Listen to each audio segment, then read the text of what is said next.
Boom, and we are live. Izzy Pollak, welcome back. Dude, the last time that I had you on my show, April or May 2019. We are now November 2021. Some shit has happened in between. But it is beautiful to see you. Because I haven't seen you since before COVID. Wow. I know. And then the world went to shit.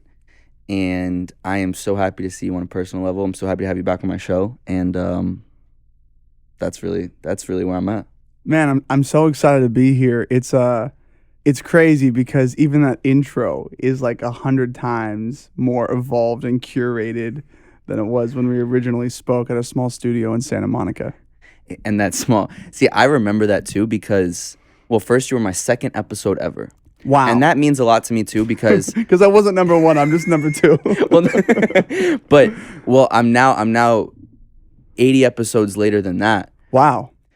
And congratulations. Thank you. You stuck to it. This is super professional. Thank you. I mean, I don't know how you hired all these people. It's incredible. Well, we have our lovely Josh over here. We have the lovely Brooklyn Podcasting Studio. But it's just crazy for me because I remember the nerves of that. I remember I was like looking at your website and I was looking at some of your little clips from your acting clips. And honestly, I think it just also meant the world to me that, you know, at that time, especially, that you took the time to come to Santa Monica, come to that little makeshift studio, and here you are back again. So, and we've stuck and we've been friends, and you've evolved your career and I've evolved mine, and I'm happy and I'm grateful for you, and I want to get into everything about you. Where's this going? I don't know, man. We got to figure that out. We're about to find out. So, I told you a little bit a few minutes ago. What's the world not know about you yet? What does the world not know about me yet? The world doesn't know about me yet that, and I don't know if this is the way that I want to take it, but this is what I was thinking. The world doesn't know that I sold an ape and I bought a house. See, I wanted to get into that. Okay. Because I love that. Okay, so this was not too long ago. It's like a couple months ago, right? Yeah, this is August, September. Because I'm gonna pick your brain on like obviously the NFT space, all that good stuff, Genies. But this story, I saw it because I think I saw it either on your Twitter or I think I saw it on your Instagram first. Mm-hmm. I don't know. And you made a fairly good flip, one might say. Mm-hmm. And well, I'll let you maybe explain this story. I'm also very curious your interpretation. Okay, I'll give you my interpretation first, and then you'll explain the actual story. Yeah. So I had seen like that you had posted some NFT things that you were like, you know, obviously like with work and Genies, like that space is very proactive. Like, and it's cool also when I was thinking about it back is like even in 2019 when we were talking about Genies and you were kind of teaching me what it is, which like even still to this day, maybe I don't understand fully and maybe a lot of people can't fully grasp it. Then like this whole NFT thing blew up in the world. Mm-hmm. And then you obviously got proactive there. And I think just on Twitter, just like kind of like posting things about it or like getting involved with a lot of people in that space. And I thought that was so cool because I think that stuff is fascinating. And I think a lot of people are still trying to learn and like get their heads wrapped around it the same way I am. Mm-hmm. So I think one day a couple months ago, I just see like I think it was on Instagram. I see like a story and it was like, I think it was like something like 14 with the little dash to 71 Ethereum, like, and then a picture of like a little chalet or a little house. And from what I could kind of put together, it was like basically like you flipped an NFT, I didn't really know which one, from that was worth at the time when you purchased it, probably 14 Ethereum. And then you sold it for 71 Ethereum for people out there that can do conversions. That's a hefty amount of money. And I was like, yo, this is fucking sick. Like, first, like, congrats, because that's fucking awesome. And then I could kind of figure out that, like, a house was purchased from those gains. And so, but I didn't know the exact details. So I think that's when I either texted you or, like, swiped up or something. And then I think we were just like, yo, this is sick. And then, but I haven't really, like, been able to, like, get the whole story. Sure. Which is why you're here right now to tell it. Yeah, and I like sharing this story not as like a stroking of my own ego, Right. because I actually don't like talking about money things Yeah. publicly. What I love though about this story is that it makes real the possibilities of the space for people who are not in it. Okay. People in the space know that there's so much value to be unearthed. Lives are being changed. College debt is being eradicated. Yeah. Moms and dads are getting their houses paid off. People are, transforming their trajectory of where they're going because of a .jpeg file format and more. But this specific story I like sharing because I think it makes concrete for normies, as y'all would be called. No, it is I true. say that with love. No, I know. Or them. But I don't know your status of where you fall on the line of normie to not normie, degender normie spectrum. Well, I will say this. I will also say I probably know the very, very basics of like when I say very basics, like you'll probably even laugh when I like start. No, but one of the reasons also that I wanted to like have you on the show again is, well, one, I love you and I want to see you back and I want to hear about you. Two, I think that the way that you describe things and the way you explain things in general, I always love like I could listen to you talk for hours.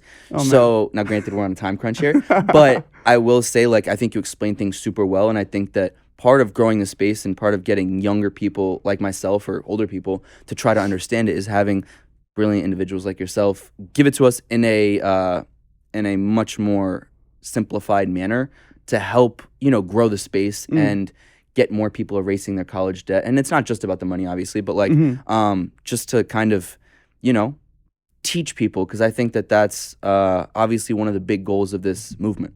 Completely. And two quick little notes before I go into the full Ape story. Okay. One, I appreciate the brilliant comment. I would curate that statement and say it's not necessarily brilliant individuals, because if you look at the bell curve of who's doing well in this space, the people who are doing the best are like on the 2.5% of craziness and intelligence on the south side, and then the 2.5 on the top side. And so, Where are you on the craziness scale? I gotta put you up there, and in the best, and I say that with in the best way possible. sorry, it's more like crazy stupid and then crazy intelligent, and it's like the top 2.5 crazy stupid and top, because you have to be totally like either like I'm putting my house, like I'm taking a loan off my house and putting it all in Bitcoin because like that's where we're going. Crazy, stupid. Yeah. And also, like, I've tracked the numbers. We've looked at the data. Bitcoin is the way. Sure. And so it's like all in. So it's those cohorts are like who are doing most successful. So you have to, it's one of those two. Also, so as far as the billions thing, it's crazy, stupid, and brilliant people. I don't know where I fall. The other thing too is I don't think we necessarily need brilliant people for everyone to get it. I think we need better metaphors. So it's like when someone's like Coinbase, MetaMask, OpenSea, we're just like, no. It's like Fidelity and Wells Fargo and eBay. You trade on Fidelity to get your stocks like Coinbase. Right. You then take your money and you put it in Wells Fargo to do business. And then you buy your shit on eBay or OpenSea. Right. Okay. And so I think, and I think that that's awesome, because we should assume that who is listening has no idea what the fuck you're talking about. Yes. And I would love to even share like, what's the 101 NFT purchase? I can do that maybe at one point towards the end. For sure. Because that'll be helpful. And then I'll just send this link. I'll be like, this is how you do it. Stop texting me. Stop DMing me. Because I was one of those guys. DM me, tweet me. It's all good. So, it's all good. But I will say, so to recap, you have those are the I think that's a great way to start with those three metaphors to kind of understand. Ease us in. To ease us in. Yeah. Now, give me a little of this story about this ape story. Okay. So I am a creator at heart. Yes. And so when I saw this NFT thing happening, I'm like, wow, this is like the best thing to happen to creativity since why? In your head, why did you Shakespeare? Since I was in Shakespeare. Why? Because what it does, and you said it's not about the money, and it's not like about the money, but it is about value. Okay. And it is about, through the internet, we've seen in Web 2, engagement equals value, which means money. And Web 2 is all about centralized, like ivory castle, walled garden, traditional companies that extract value from users, extract value from users through their engagement, and that value is money.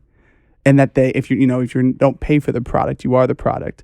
So they are mining value from us like we're Bitcoin computers, right? And Web3 is all about, let us turn that value and that engagement into an asset that can be owned by the people who are engaging.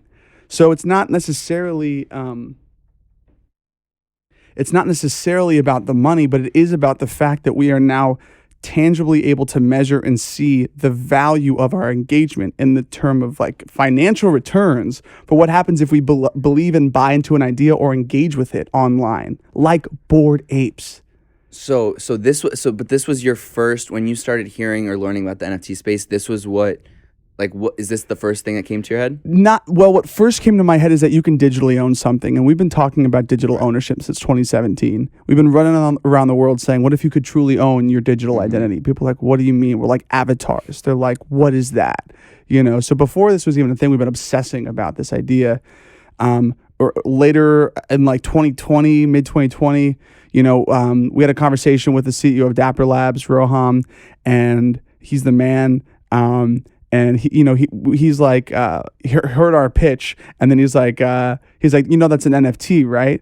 And then we're like, what are you talking about? He's like, what you're describing, this digital good. He's like, that's an NFT, true digital ownership, like one that's unique, it's scarce, it's rare. He's like, that's an NFT. He's like, well, we've been talking about that since 2017. So we're like, okay, this maybe is the promised land for us. Maybe we should go in this direction to allow people to truly own something. But no, that wasn't the first thing that I thought of when I did hear of the topics. Of this topic, I started talking about and really getting obsessed with this idea late last year on Clubhouse. It was like rooms with you were like low-key big on Clubhouse, right? I mean, back in the day. Back in the for the 2 months that Clubhouse was a thing. I think they have a really strong. I think it's a cool platform. I think they still haven't figured out like exactly how to make it really accessible for everyone. Are you still on it? I use mostly Twitter Spaces. Yeah. But I think Clubhouse is beautiful. It like laid the groundwork for synchronous audio. It revealed that we all want radio, like live radio again, but interactive live radio. I remember Clubhouse because I think I just like kind of like logged in and like I would see like my contacts and I'd see like, and then I would see like in all these like different rooms and shit. And I was like, yo, Izzy's like talking about probably some MetaMask, OpenSea NFT shit. But yeah, I feel like it's kind of died. Yeah, I think it's hard to encourage people to build a following on a platform that only has one function, that another platform that has immense value in building a following on also offers the same service. So I think they have to differentiate themselves. But on Clubhouse at the end of last year, it was like Ryan, Thank You X, Ferocious, Justin Blau, who else? Mad Dog Jones, like a couple of us in Clubhouse, Lady Phoenix, having conversations around Web3, the spiritual aspect to it, the community forward aspect of it. And we'd be on there hours every single day, talking, sharing, pontificating, extemporizing, just like chopping it up, talking about NFTs. And then like the audience grew from like a few, like 15 people, 5 people to like 20, 50, 100. And then it'd be like, and then hundreds and thousands. And then everyone was talking NFTs. And then it became like MLM marketing, like almost vibe of like NFTs and like just dogmatic. And then Beeple, $69 million and boom. And then Ethereum all-time high. And Bored Ape Yacht Club. And then CryptoPunks to the moon. And then boom, boom, boom, boom, boom, boom. It was crazy. Okay, so wait, give me the Bored Ape, the Ape Story. Yeah, so now we can get back to the Bored Ape Story. So that's the origin.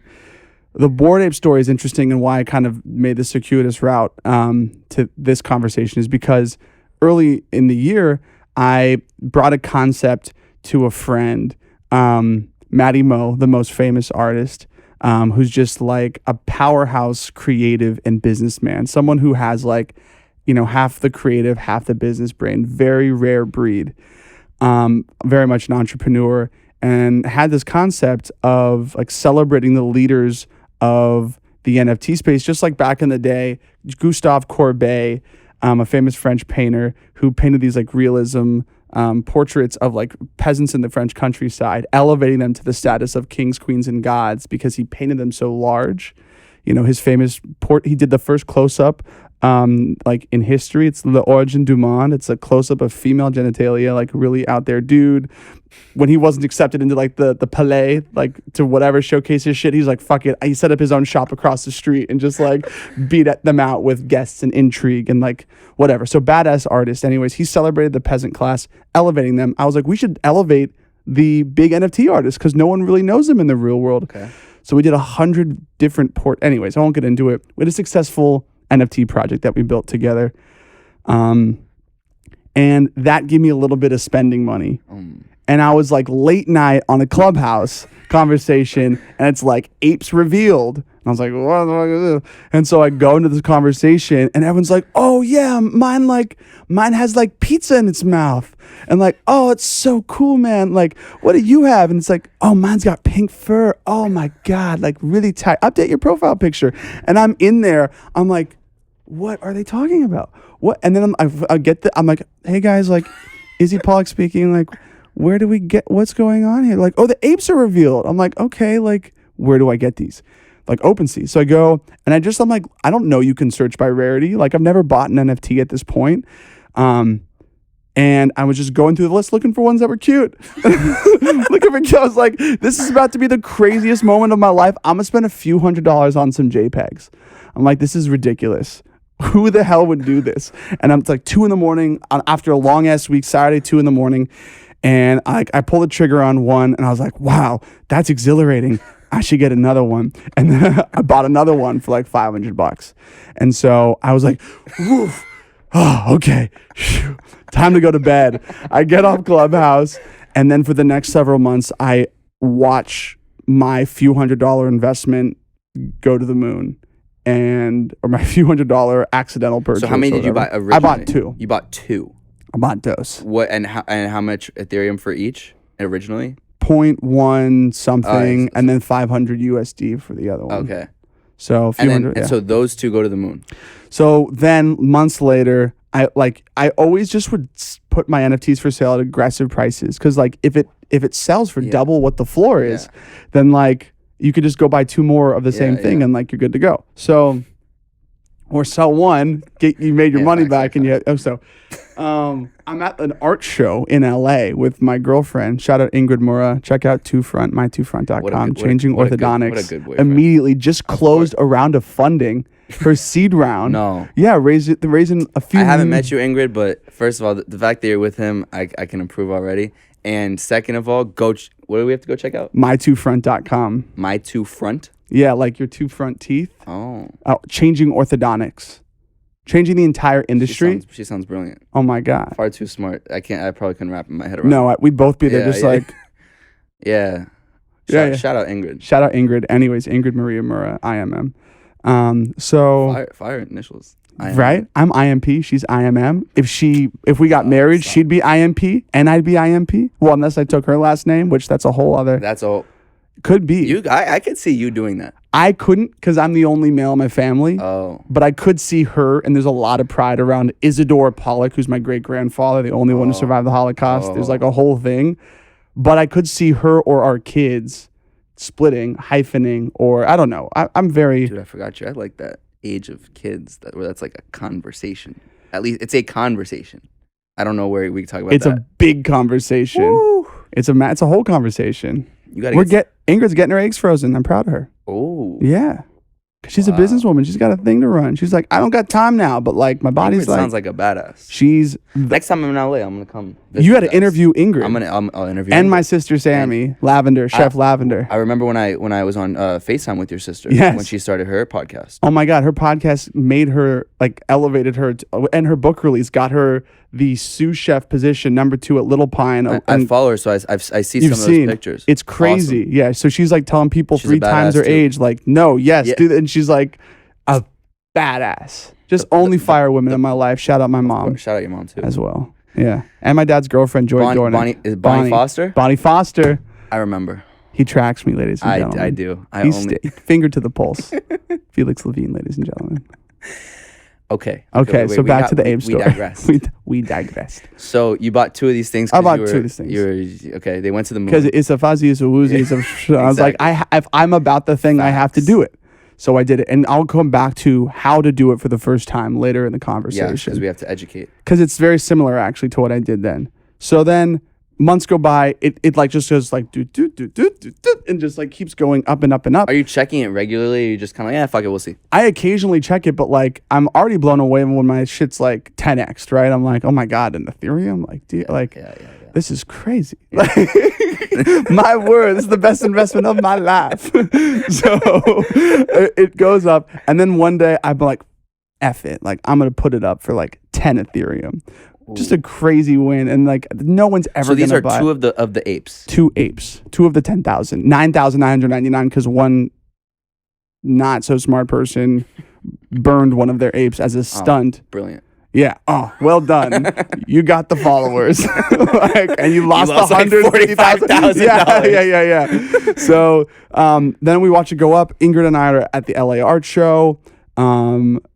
Shout out Gareb Seamus, incredible artist. We were seeing his work. He invited us, and we're walking back to the car, and like my phone buzzes. I check it, and there's an email. And it's like, your NFT has sold.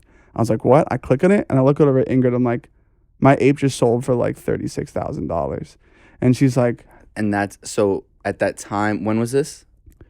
This was I don't know.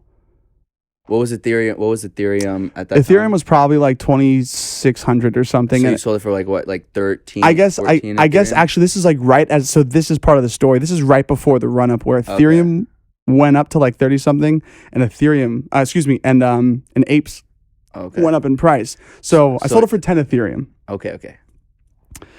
So from 0.15 to 10. It's a good motion. What is it, 1,000%?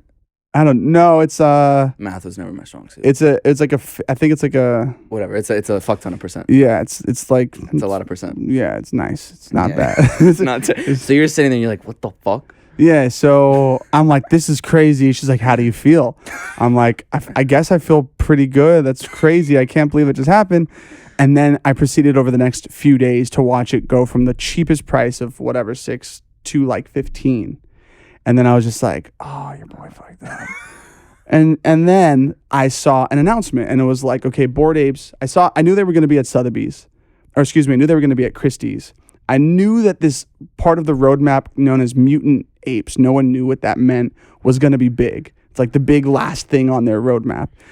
And then Sotheby's was announced one day, which is like the other big auction house. And I saw what happened to CryptoPunks when Christie's and Sotheby's hosted sales. They elevated digital art into the fine art realm. They basically elected punks, and now apes are going to be fine art, like in the history books.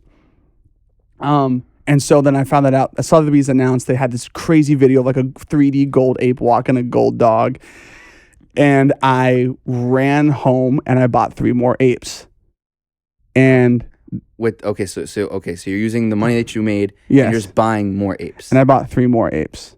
Okay. For like 45 Ethereum total. Okay. And I had a very clear investment thesis. And this is after a few months of only buying crypto with firm investment theses. Yeah.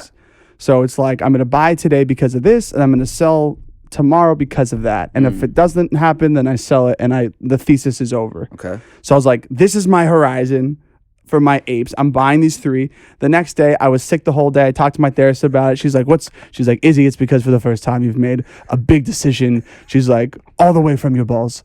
And she's like, and it's the biggest decision of your life, and now you have to settle in it.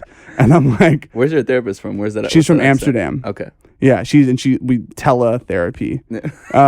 And she's a somatic therapist. We started out the relationship by her inspecting my feet. But like via Zoom? Straight.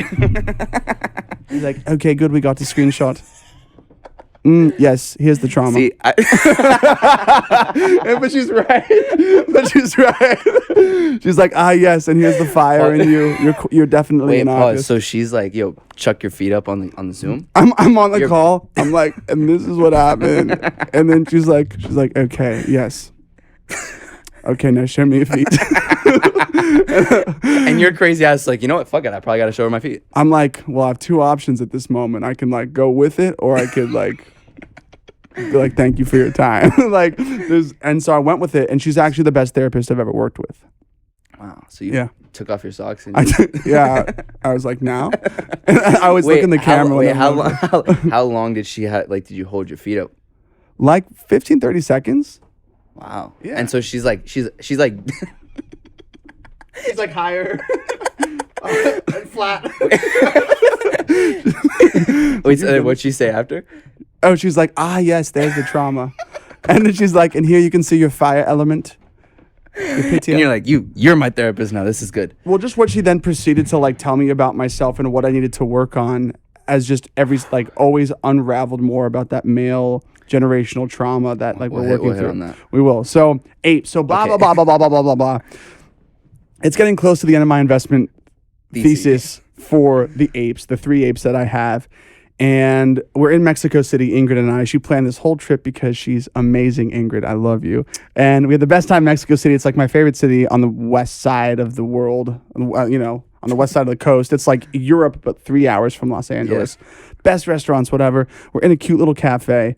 And I have my apes. In the meantime, you have your apes at a price that egregiously, I was about to say egregiously like stupid numbers that obviously you would say yes, but I would, because everyone always has a price for anything. Yeah, of course. Right? How much for that watch? Yeah. Well, how about $1 million? Yeah. You know what I mean? So if you put it at an egregious price, whatever. And the floor, because the mutant ape reveal was coming, was just getting crazier. Oh. It was like 45, then 50. And so I was like, okay, I'll put it as a declining auction, meaning it'll just go down over a period of time. And if it doesn't get sold in that period of time, it just goes off the market. It's the best way to sell things. Okay. It's going down from 89 Ethereum to 69 Ethereum. I'm just crazy prices. I bought this thing for way less than that. So I get an email. Oh. And it's your NFT is sold. And I'm like, wonder what sale is that? And I pick it up and and then I show my girlfriend. I'll send it to you. So if you have a video segment, you can include I will. The email and my producer do that. Ingrid's reaction. And I have Ingrid just going this 2 different photos. And it said, your ape has sold for 71 point blah blah blah blah blah blah blah blah blah blah blah blah blah Ethereum. And I'm like, Ingrid, you want to see something crazy? She's like, yeah. So I take out my MetaMask wallet and I just refresh the screen. That must hit so different. I mean, there's probably no feeling like that on the planet. Half of it went into stablecoin immediately. And for those at home, stablecoin is a crypto equivalent of US dollars. And it pegs it at the exchange rate of Ethereum to the dollar at that time. Wait, so how do you do? You have to send it to a different... So in your mask... Aren't you kind of shook though? Because you trust the wallets and shit. But I'm bro, you got that So it's all internet points to me. When you get in this space and you start making money in crypto, when you're paid in crypto, you stop being oh, that's $300. You're like, oh, that's 0.1 Ethereum. It's just 0.1. You know what I mean? So the whole thing I treat like monopoly money because I didn't have it. Yeah, right. If I wasn't crazy and whatever, I wouldn't have it. So it's all just kind of it's a wazi, it's a woozy to me. And I treat it like that because I don't know. That reef. Oh my God, that reef. And then, bah! And then she's like, no, it was, and everyone in this little Mexican coffee shop, little Mexico City coffee shop, was just what? And then we just are giddy, I'm shit. So then then we were supposed to go to another place for a few days. I was like, baby, what if we just don't go home for a couple weeks? And we went to Tulum. She comes into the room one day. It's like after ATVing, this massage therapist and a chef for like a whole day of perfection. And I'm like, let's just go back to Mexico City for a week. She's like, really? I'm like, yeah. We go back to Mexico City. Oh. It was epic. Wait, so then what happened to the other 2 apes? So I have now 3 apes. Oh, because then you just bought another one after? No. I had 2, sold 1, bought 3, sold 1, and now I have 3. And you have a house too. And then, so then I took the proceeds and I used it and it covered my down payment for a house. Fuck yeah. The Chimp Chalet. The Chimp. That's so gangsta. In the greatest neighborhood in Los Angeles, Lamert Park. Lamert Park? Lamert Park. I've never been, but next time I'm in LA. It's like the Brooklyn of Los Angeles. No, I'm sure it's amazing. You gotta check it out. That's awesome. Yeah, shout out Highly Likely, the most amazing coffee shop. Is that the in one in Mexico Crenshaw? City? Oh, that's in Crenshaw. Yeah, near Lamert. Wow. Yep. I'm sure. It's the story of the ape. That- Never told, folks. Never told. You heard it here first. Crazy, right? And this was all this year. This is just the last, since like March. This is March to now. My life, my worldview has been changed by very few things, like like internet, mobile phones, social media. Like this is that. This is like an irrevocable paradigm shift in the way that I see the world and how it works. Honestly, I'm more than anything. I mean, I love this story, but I'm like just genuinely happy for you and like the. Oh man! I mean, it's fucking awesome that you can like. First of all, that all this shit happened, but then just to be able to like put a down payment on a house that you like, that you are happy with, and all in the span of such little time is just like these are the stories that you hear that you're like, okay, it's not like this. This is fucking cool for more reasons than just the money. I've been living in roommates, with roommates. And I know because when I had you on last time, that I mean that's what you're talking about. It's like, hey, I'm my roommate this, and obviously that's dope. Like that's fine, but like this is like you're balling. I wouldn't say I'm balling, but I'm like at least comfortable with where I'm living. Like there's a sanctuary now that I could go home to. Like Ingrid and I were like mostly crashing at my place. There were 3 other people in the 4-bedroom house with 2 bathrooms. Like, we're both like scrappy entrepreneurs. Yeah. Like the companies are raising money, but that's not like our money. Mm-hmm. We're not like, we got millions, like tossing ones. We like entrepreneurship is difficult. There's an expectation of sort of scrappiness and like just getting by. And so we were like making it work. And this was like freedom to take a step towards adulthood, towards thinking long term, towards thinking about kids, towards thinking about marriage, towards thinking about the future. And this, my mom she must have been over the moon. Luck is opportunity meets preparedness. And this was a lucky moment in time that I was where I was and was able to plug in the way I did. What was it like when you FaceTime your mom? Hey mom, check this out. I was like, hey mom. I was like, check your text. She's like, okay, Sonny. And then she opens it up. She's like, what does this mean? 71? I was like, Mom, what's 71 times 3.5? She's like, yeah. I'm like, okay. Look at this screenshot. I took the screenshot of MetaMouse and she's like, you made this? And like eyes wide. And it was great. My dad called my dad. I told him, he's like, no fucking way. He's like, phone like drops. He like picks it up. He's like, no fucking way. You did what? What did you sell? What does that mean? How do I get one? How do I get one? Yeah. Man. Why didn't you tell me? Has any of your I guess worldviews changed? Or I guess, I get to stay grounded and still be yourself. Has that been a challenge, because now, not that it would be, but like. No, it could be. It could be. And I've seen it. We're in NFT NYC this week in New York. It's like the Comic-Con of NFTs, like ground zero, like everyone's It's a bunch here. of motherfuckers like you that flipped crazy shit into crazier shit. Artists, collectors, flippers, everything in between. The apes have had like party after party and like lines around the block. No shit when like these motherfuckers are making half a mil off of a flip, I have crazy parties too. Yes, and I mean, and they're taking a few percentage points of each sale, and they recently did a sale that netted them like 100 million. So they're crushing, and that was the Mutant Ape release. So, but what I was going to say though, your question is valuable because I've met people that I've known online this week. This is something actually that I haven't told anyone yet that I'm ruminating on. This community was built on on values surrounding community, storytelling, giving back. And I'm meeting people this week for the first time. You know how they say like you never want to meet your heroes? Mm-hmm. Like I'm meeting people this week that I've been like known online that I thought like we were tight with, who like have grown an ego or have developed an ego, that I meet them in person and I'm like, wow, like you're this like pillar of community and whatever. And you meet me in person and you're like, hey, what's up? And then like you're on to the next. I'm like, yo. That's interesting to me too, because that was actually like one of my next questions when you said this is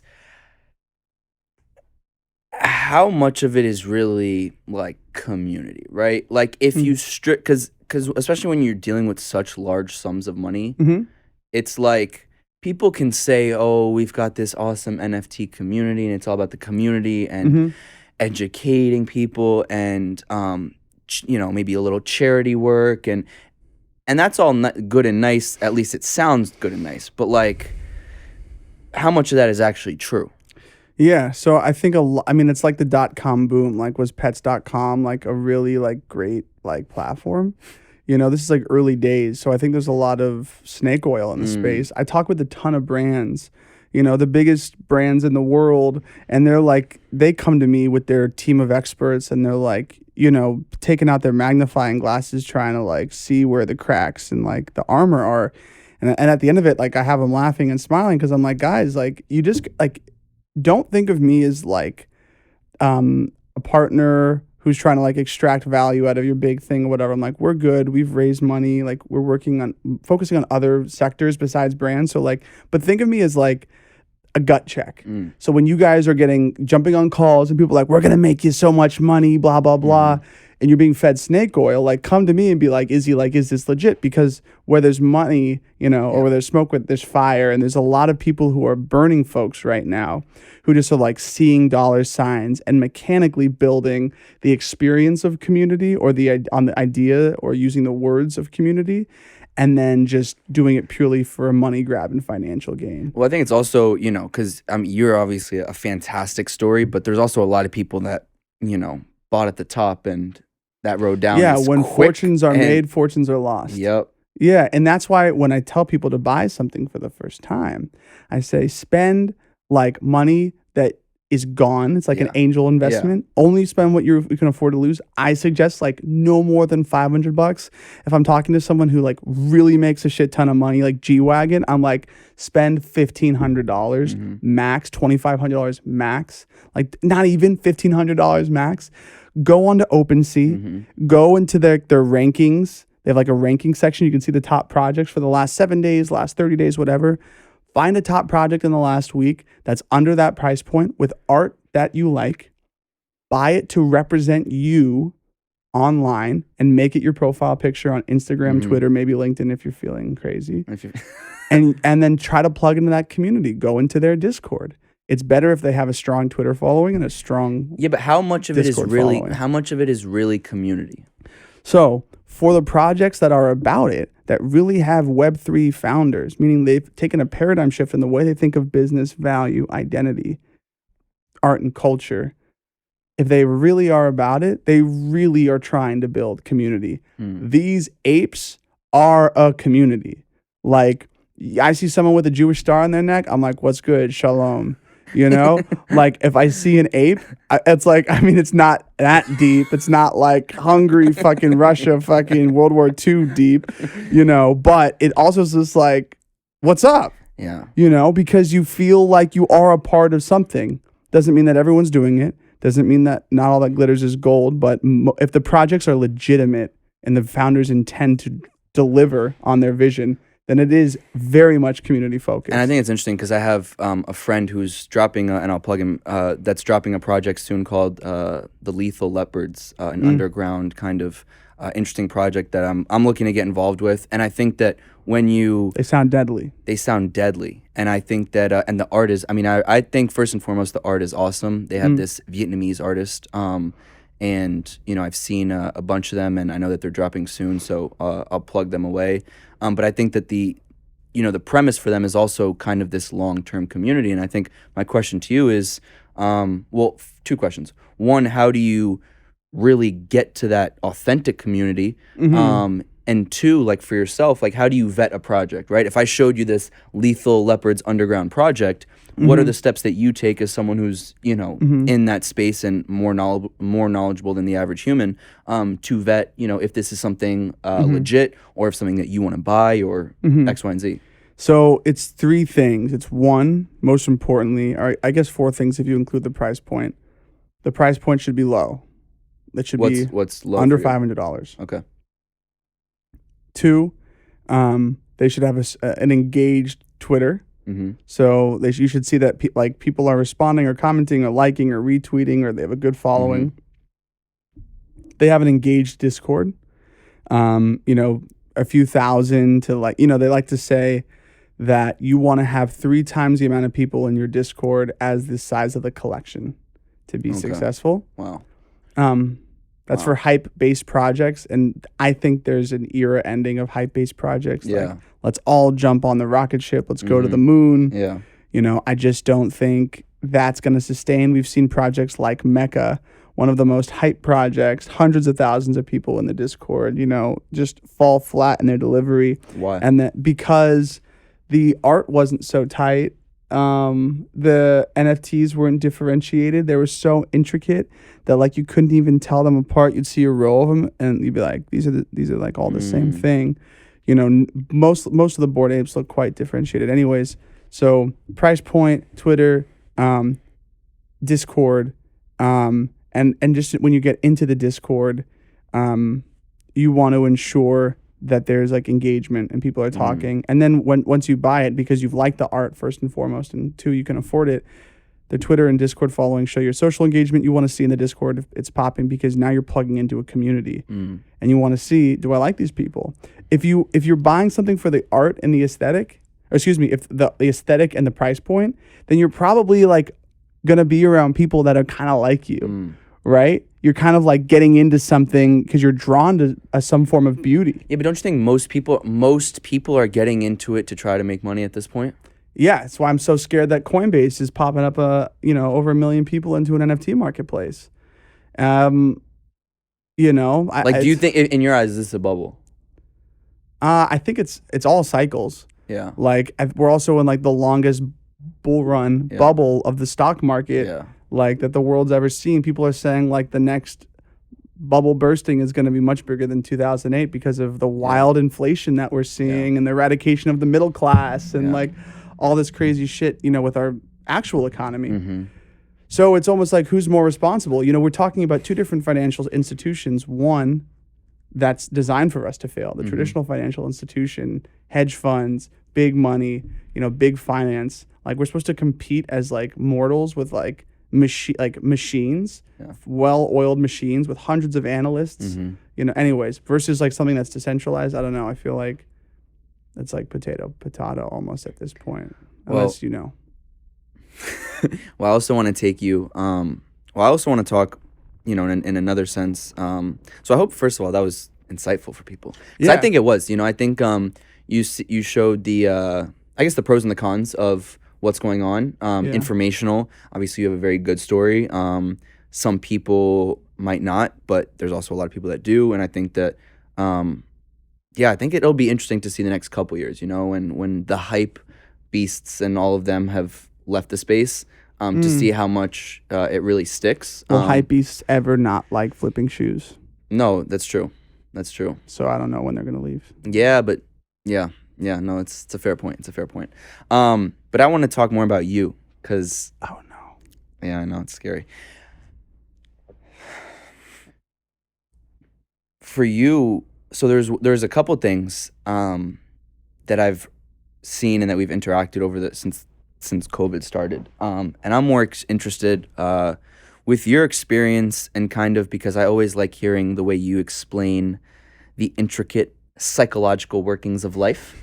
And I'm sure that during COVID, like everyone else, you had those thoughts and you had those self-reflections, and you were putting unbelievable vibes into the ether, whether it be via Instagram live videos that I tuned in for, whether it be during musical albums that you released.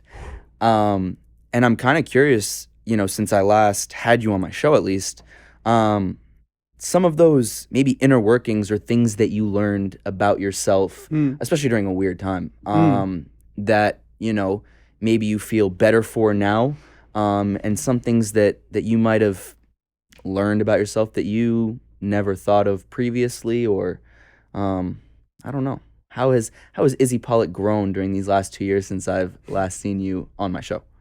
Sure. Very broad question. Question.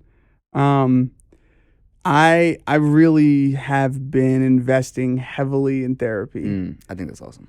I think there was a lot of Were you in therapy previously? Not as hard.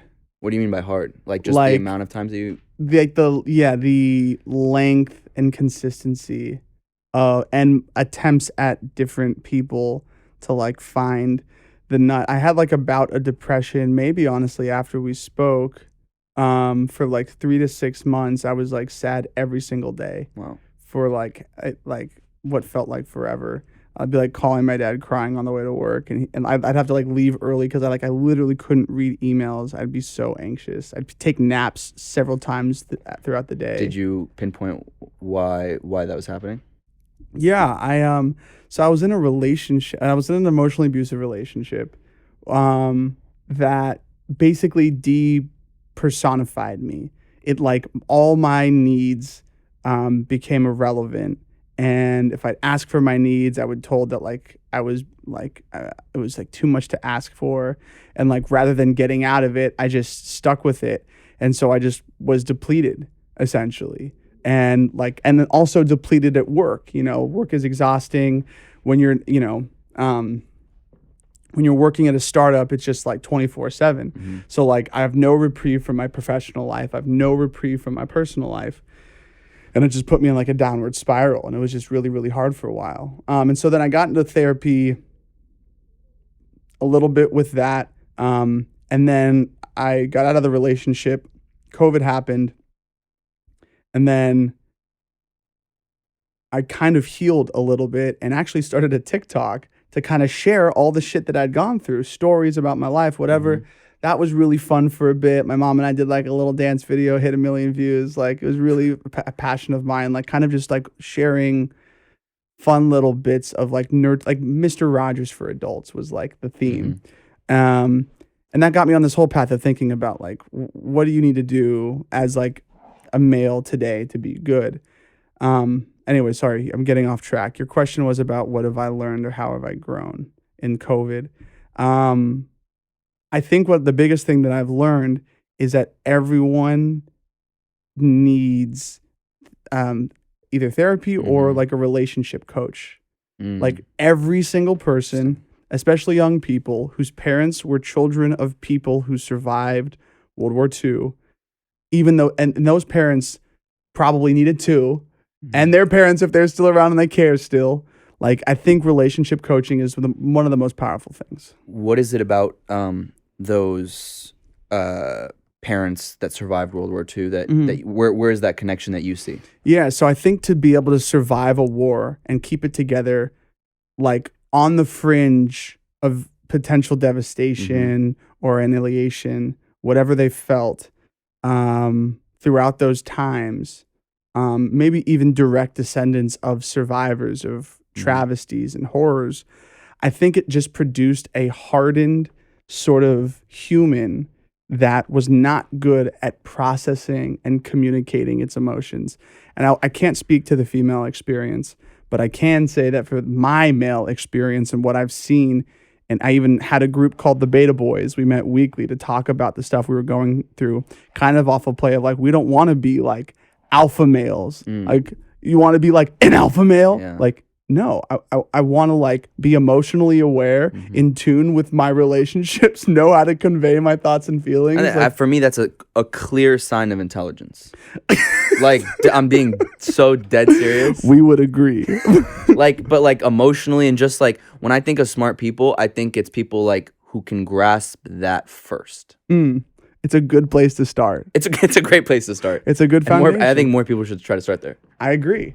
But I think it's hard because we have this generational trauma in our gender that has taught us like what a man should be, which is like this like post World War II, male, like grit your teeth and like stay strong and like keep it together and like you're the support structure and don't cry and like you have to be like heteronormative and like you can't be on the spectrum of sexuality and like if you are, you're not a man. All this fucked up shit that's just been impressed upon us in all of our media, in all the content we consume, and a lot of it's subliminal. In the cartoons that we watch as kids, it's like the awkward kid who was like a little sensitive in the cartoons or whatever. It's like weird and like not good that he's like whatever, right? Like, so there's a lot of stuff in our gender, and that is why we all need coaching around how we relate, especially I think to women, because there is so much trauma in that dynamic that has not been healed. So what are some of those maybe inner findings or inner realizations in your relationships with women that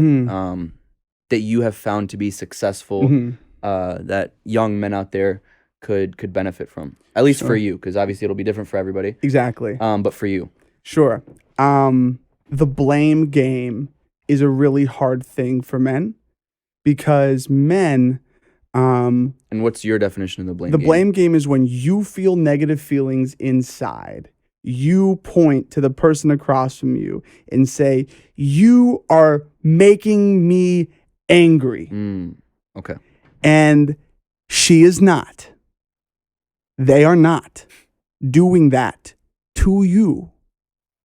You are doing that to yourself. And the way you can communicate about that to them is say, when you do this, I make up this, and it makes me feel this. Would you mind doing this? And then they have a choice if they will honor that request or tell you that they see it differently. And then they can say their side. Well, when you do this, I make up this, and that makes me feel this. So would you do this? And then you go back and forth, because usually the truth is somewhere between yes and no, between, black and white. And that gray area, I think for the post World War II male is difficult to live in, because we want like on, off, survival, death, like love, hate, love, anger, whatever, love, apathy. I just think we have evolved as specifically men to live in a polarized, sort of thought process. And so it's important for us to ease into the gray area and realize that like we aren't always right, because we're not. In fact, we probably are wrong often in this dynamic, because women have evolved, I think, given their lack of physical like strength and stature compared evolutionarily to men. I think women have evolved an emotional intelligence that we can't even comprehend, and intuition and all these things. So the truth is somewhere in between. And using the talking rules, as my therapist, shout out Vicky Falcone, would say, You're allowed to say that? What? You're allowed to say your therapist's name? I don't know. I think she can't reveal me, but she's a great therapist. So if you need a recommendation, hit me on Twitter at Izzy Pollak. Because my therapist is always like, we don't know each other. Oh, Jesus. It sounds like a New York therapist. No, this never happened. It's like Fight Club. But she's awesome. Shout out to my therapist. Yeah, shout her out, whoever she is. I can't, because then she'll... It's Vicky Falcone. We have the same one. Yeah. So that'd be my one advice to men, is the talking rules. And for you, how did you kind of heal from that previously emotionally abusive relationship into opening yourself up to the opportunity and the lovely one that you have now? Yeah, I had an incredible coworker that told me, Izzy, if you have an old car parked in your garage, a new one is never going to drive up and like find a parking spot. Like no one's going to pull in their car if like there's a car sitting in your driveway, you know? So I got out of that relationship, focused on me, got obsessed with TikTok. My mom and I just made videos every day. She's like, how are our numbers? I'm like, we're doing good, Mom. She'd be in there commenting and talking with all of them anyways. Just like had a lot of fun, lived at home, you know, for months. I think like a lot of people during COVID, which really kind of was a great reset, went through months and months of therapy. And then this relationship just happened upon me, and I connected with Ingrid through our friend group, which is obviously a blessed way to connect. And it started out as a strong friendship, a loving friendship. We really didn't have each other on our roadmap. And then like one day that changed, and I was like, wow. Like, okay, I'm curious. How did that change? Do you remember the moment? Yes, I do. So I have a passion for somatic work, like body work. My background in acting and directing has lent itself towards like studying the body extensively, you know. So you wanted to study your body? So I find myself oftentimes in like very intimate settings with close people, or like people that I'm really connecting with, showing them trauma release techniques and tension release techniques. And it's very intimate, and like it also can trigger false romance. And so I'm very aware of what can happen, but it involves basically like touching parts of a body that are holding tension, like hips, groins, hearts, necks, scalps, feet, legs, and then training someone how to, in the same way, like if you held your fist tight, tight, tight, and then you let it go, hold it tight, let it go, hold it tight, really fucking tight, mad, let it go. Last time, the tightest, hold it really tight, keep holding it tight. This is what causes hypertension in this country. It kills over 50% of our population with heart-related problems. Hold it tight. This is caused by stress. Tension is caused by stress. Okay, let it go. Let it go. Feel your hand, how that feels. That feeling of release is how you can release literal trauma in the rest of your body, is by getting to know what that feeling of release looks like. And I help people work through that release in intimate settings sometimes. And so I was doing that with Ingrid. And I got to meet her for the first time in a totally calm state, which I'd never met. I met like the business friend Ingrid, who's like, you know, ha ha ha, like laughing, like she's just like so fun, lighthearted. But then when I saw her pristine and calm, it's like I got to know her soul for the first time. I was like, wow, this is an incredible human being. And then it changed and it blossomed from there. Goddamn. Shit. And then y'all fell in love. And then we fell in love, and then now she's moving in to the chimp chalet. Chalet. do you have a do you have a That was good too. Oh my God, you do not want to see my silverback gorilla impression. Oh really? It is highly on all sought fours? after. On fours and on two. I won't show it. You won't? I have to be in a particular mood. Okay. I'm giving a performance this weekend though, and I'm kind of saving up the juice. Oh really? Yeah. One But you can check out my Twitter. do you have a picture of that ape that you sold that's front and center in your house? So one of the members of the ape community helps members commemorate their apes by putting them on skateboards that say skate, BORED, board. And I have a skateboard with that ape, which he like so graciously said he will share with me if he, as long as I don't like promote it, unless I get permission from the new owner, because part of the beauty of the apes is you get commercial rights. So I no longer own the IP to that ape. And then I have my forever ape, as you could say, the first ape that I bought, also on a skateboard, and I have those two next to each other. Fucking awesome. Awesome. What a life. I mean, so for you, we haven't even talked about Genies, and I don't even know if we have time for that today. People can obviously go check what Genies is about. You're also in a new position, though, there. Yes. Since last time I saw you. Yes, very much so. How has that changed, I guess, professionally for you?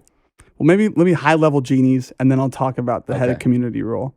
So highlight, and this is interesting because you're asking about community earlier and what it's all about, and that's my whole obsession lately is how do you build community authentically? But why is that your obsession? Because of work? Because now I'm the head of community at Genies. Okay. So what is Genies real briefly? Many people have been talking about us as a decentralized Disney.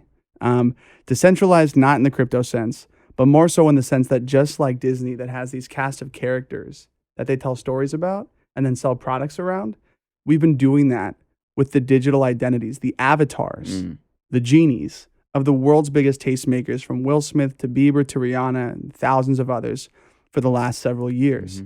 You know, telling stories, making content, and spinning out products around those characters. And so now we just closed a $65 million Series B led by Bond Capital and Mary Meeker. And we're very excited to soon announce a global figure in the IP media space joining our board, which will be transformational for the business. And already has been because he's so incredible at navigating the media character space. We're taking those tools that we've been using internally with celebrities and giving them to everyone.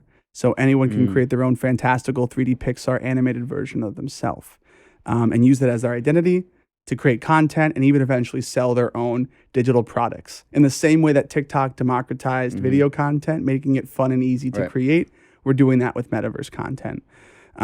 So that's what Genies is. What I'm doing there is curating and hand selecting and building the initial community that will have access to our ecosystem. They'll be able to create their own genie, a 3D fantastical version of themselves. They'll be able to customize it with NFTs. We've partnered with Dapper Labs. We're building on their Flow blockchain. It's the second flagship product they're releasing after NBA Top Shot. And our vision is, we're not building a project for 10,000 people. We're building a platform for billions. We want to make it easy. Swipe a credit card, buy an NFT. Not what is a MetaMask? What is a Coinbase? What is this? Like go on Shopify, any Shopify website, you swipe your card, you buy a product. We want to make it that easy to buy NFTs. And then create incredible tools to use that avatar. Teach it to dance, upload it to TikTok, use it to communicate, build content, whatever you want to do. Bring it into the metaverse eventually. We're making the next human race. And very excited and grateful. Just broke 100 employees yesterday. And, I've been there since day one back in 2017 when there were 7 of us above a taco shop trying to convince people that avatars are important. And now head of community, hand curating the first first consumers, first users, first community members, part of our ecosystem. And it's amazing. One interview at a time. I've done 100 so far. We've had thousands of applicants. I have 100 more to get approved. Wow. And then we'll roll out our marketplace, the warehouse, as we're calling it, later this year. And it was a pleasure. No, I'm just No, we do have to get you out of here. And when you come back here, well, granted, I want you back here sooner than 5 years, but like 5 or 10 years, where do you see, if you had to make a prediction, right? We're looking back at this video, 5 or 10 years. Yeah. What's the Izzy Pollak prediction? Where are you at on a personal level? I was going to say, like, the world is a very dark place. Where are you at on a personal level? Yes. Or hope to be? Yeah. And then your bold prediction for this fucking universe that half of us can't understand, 95% of us can't understand. Okay, what's it looking like? Yeah, for me personally, a second chimp chalet in Mexico City. For me, I hope it's with a family and kids. Oh, this is what I wanted to, before fuck that. I want to pick your brain about this for 2 minutes. Okay. Because I love your emotional intelligence, and I want to pick your brain about quickly. Because I have you in front of me. And for the record, Ingrid would say, emotional intelligence? Izzy, what are you talking about? Ingrid, we love trust me. We love you. We love you. But you got a good one. Kids and marriage, you're at that age. 28. You're 28. See, almost 29 this month. Last year in my 20s. Jesus. Yeah, it's getting close. How do you see or hope to see yourself in those next few years, potentially as a married man, potentially as a father, and kind of have you thought about, A, what kind of father you're going to be like, and B, how to manage, I mean, you're in the process. I mean, being at a startup or at now a very legit company is a lot of work, and emotionally and literally. Yeah. I think it's very important for other people out there listening to hear from someone like yourself on how you've thought about at least managing those two, because knowing you, those kids and that family will be your number one priority, 100%. Yeah. But at the same time, you have work and you have other things. Yeah, I guess my ideal situation is that I have the financial means of like the setup to like focus 100% on the kids. Like I'd love to be able to, when I have kids, maybe we exit Genies, and I could say, hey guys, like this has been everything to me. My life has been radically transformed. Thank you to Akash and Jake Adams and Evan Rosenbaum, our co-founders. Me and my family, and looking up and looking down, are radically transformed because of what you guys have trained me in and taught me and provided for me. But I'm going to take the next few years and I'm just going to raise my kids and work on, fun, silly holiday albums or whatever the hell I want to do. Is that the dream? To be, you don't see a world in which you would do family and stay at Genies? I don't know. Maybe. I mean, not in the capacity that the clip that we're moving now. I think it's all consuming. And, we're young, scrappy startup kids, I guess we're almost 30 now, but like we still are, we still have that mentality and vibe 24/7, 25/7. And so I don't think I would want to I grew up, my parents split. Like I saw my mom pick me up from school answering emails. Like I'd come home from school and have a babysitter. Like I don't want that for my kids. Right. I want to like see them grow. Like being a good parent is probably one of my biggest priorities. That's why I'm investing so heavily in therapy, so that I can get to the place where like I saw a lot of blow-ups as a kid. Like I have a temper. Like because of it, I'm really trying to figure out why I have deep anger in me, and like how do I not pass that to my kids? So that's going to take time. And so, yeah, I guess I just want to create such a safe, loving environment for them, give them opportunity to like get their feet beneath them. Like don't like put too much glitz in their eye, too much money in their pocket. Just like let them build themselves. What excites you most about being a father? I feel like, oh man. I feel like being able to create the feeling of family and home that I never had as a kid. Which maybe is a selfish thing. No. Beautiful. No, I'm fuck the prediction. You can tell me the prediction another day.